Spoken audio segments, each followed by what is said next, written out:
আমার জামাইরে মানুষ কিভাবে ধোকা দেয় দেখো।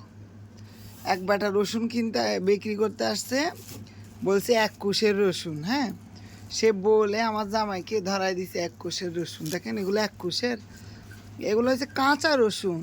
তো কাঁচা রসুনগুলো এখনো তো শুকায় নাই, দেখতে দেখেন 1 কোষের মতো মনে হচ্ছে। আর আমার জামাইকে এগুলা ধরাই দিয়ে গেছে 1 কোষের চায়না রসুন বলে। আপনি দেখেন, আমি দেখাচ্ছি, কই গেল এটা দেখেন 1 কোষের, এগুলো 1 কোষের, এগুলো এখনো শুকায় নাই বিধায় মনে হচ্ছে 1 কোষের। এই যে দেখেন, বন্ধ করে দাও। মানে লোকটা যেমন তেমন মানুষ ধোকায় দিয়ে যায়। না আমাকে বলে কি 1 কোষের রসুন নিয়েছে, 1 কোষের রসুন। এটা দেখেন কি ভিজা, মানে রসুন আর কি, কাঁচা রসুন।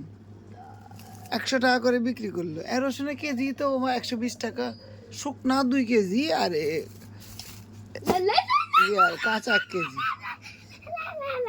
বাপ বেটা দুইজনই একই, ধোকা দিয়ে দিল। দেখো রসুন কিনে ধোকা দিয়ে দিল, না সব কিছু কিনে ধোকা দেয়, বলে না ভয়ে আমার ভয়ে।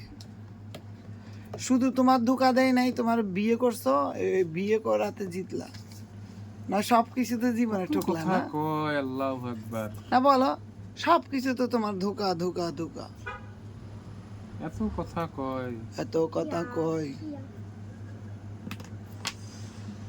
রাহো রাহো। কি করবা, মোবাইল টিপবা নাকি?